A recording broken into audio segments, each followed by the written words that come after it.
အားလုံးမင်္ဂလာပါနော် Harry and Beauty Channel လေးကနေပြီးတော့ပြန်လည်ကြိုဆိုလိုက်ပါတယ်နော်အခု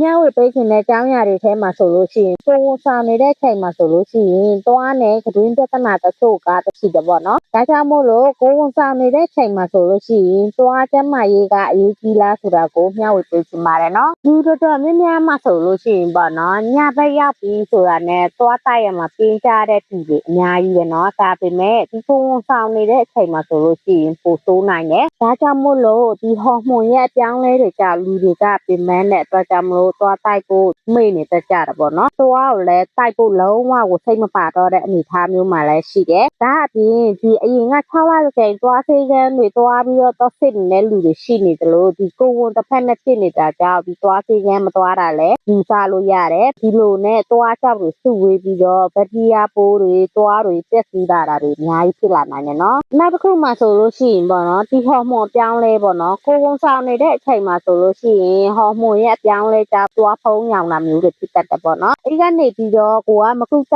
မိဘူးဆိုလို့ရှိရင်သွားပတ်ချလေကနေပြီးတော့ပေါ့နော်သွားဖုံးတွေကြွပြီးတော့ရောင်ရမ်းလာတာမျိုးတွေဖြစ်တယ်ဒါတွေကိုသိခါမကုသဘူးဆိုလို့ရှိရင်သွားတွေကျွတ်တဲ့အထိဖြစ်သွားနိုင်တယ်တချို့တလေကြလို့ရှိရင်သွားဖုံးရောင်တာကလာမစိတ်ပေါမပြည့်တဲ့ကလေးမွေးဖွားတတ်တယ်လို့ဆက်တဲ့သူတွေကပြောဆိုကြတာပေါ့နော်နောက်တစ်ခုကကြတော့ကိုဝန်ဆောင်နေတဲ့အချိန်မှာဆိုလို့ရှိရင်မနော်ပြို့အန်တာကိုဝန်အစပိုင်းမှာဆိုလို့ရှိရင်ပြို့အန်တာကဒီသွားနဲ့ခတွင်းကျဲမှာရေးအပေါ်မှာအများကြီးတက်ရောက်မှုရှိနိုင်တယ်အစာအိမ်ထဲနေပြီးတော့အဆစ်တွေကသွားနဲ့ခဏခဏဖြစ်နေတာကြောင့်သွားချွေထွားတွေပြက်စီးပြီးတော့သွားပေါက်ရကနေပြီးတော့ဖြစ်လွယ်စေနိုင်တယ်ပေါ့နော်နောက်တစ်ခုမှဆိုလို့ရှိရင်ပေါ့နော်အသွားပိုးစားတာပေါ့နော်ကိုဝန်ဆောင်နေတဲ့အချိန်မှာချင်းတက်လို့အရင်ကထက်အစာများစားဖြစ်တယ်ပြီးလို့ရှိရင်ဒီလိုပဲမကြာခဏစားနေတဲ့အထဲမှာဆိုလို့ရှိရင်ဒီ acid နဲ့သွားတွေကခဏခဏထိတွေ့တယ်ဒါတွေမဟုတ်ပဲနဲ့ဒီ acid ကိုကြိုက်တဲ့ဒီဗတိယပိုးတွေကပေါ့နော်ပို့ပြီးတော့ပွားများလာစေတဲ့အတွက်ကြောင့်မို့လို့ဒီ acid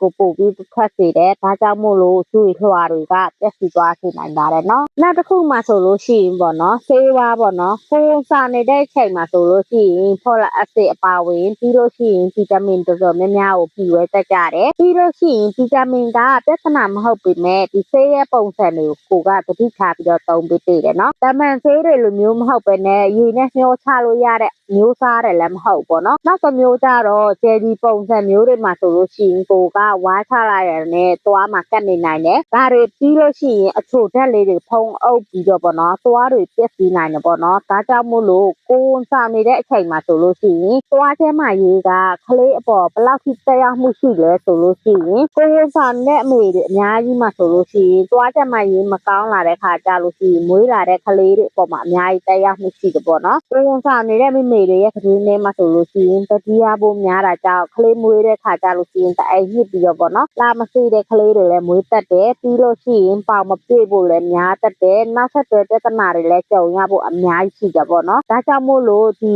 ကိုဝန်ဆောင်နေတဲ့အချိန်မှာဆိုလို့ရှိရင်သွားကျမ်းမာရေးကိုဘယ်လိုဆက်ဆောက်ရမလဲကိုဝန်ရှိနေတဲ့အချိန်မှာဆိုလို့ရှိရင်ပေါ့နော်ဒီသွားကျမ်းမာရေးကြီးဆိုင်ရာကအစမိခင်ရဲ့သွားရောကလေးကိုပါကျမ်းမာစေတဲ့ကြောင့်တေချာလေးလိုက်နာပေးဖို့လိုတော့ပေါ့နော်ဥပမာဆိုလို့ရှိရင်သွားကိုပုံမှန်တိုက်တာမျိုးတွေနော်ပြီးလို့ရှိရင်သွားဖုံးရောင်တာကြောင့်မလို့အပြော့စားသုံးတာမျိုးတွေနော်အထိုးတွေချော့စားတာမျိုးတွေပြီးလို့ရှိရင်စစ်တက်နေတဲ့အရာတွေချော့စားတာမျိုးတွေနောက်တစ်ခုကကြတော့သွားဆရာဝန်တွေကို6လတစ်ကြိမ်သွားပြီးတော့စစ်တာမျိုးတွေကိုကလောက်ဆောင်ပြီးဖြစ်ပါတယ်နော်ဒါဆိုလို့ရှိရင်ကိုဝန်ဆောင်နေတဲ့အချိန်မှာဆိုလို့ရှိရင်သွားဘလောက်ရေးကြီးလဲဆိုတာသိကြပြီနော်ဒါဆိုလို့ရှိရင်ဝီတို့ရဲ့အမြဲတမ်းမျှဝေပေးနေတဲ့ကျမရေးဘူးတိကျတွေနဲ့ပတ်သက်ပြီးတော့ပေါ့နော်နောက်ထပ်ဗီဒီယိုကြည့်နိုင်ဖို့အတွက်ဗီဒီယိုလေးကို like and follow လေးလုပ်သွားပေးဖို့မမေ့ပါနဲ့နော်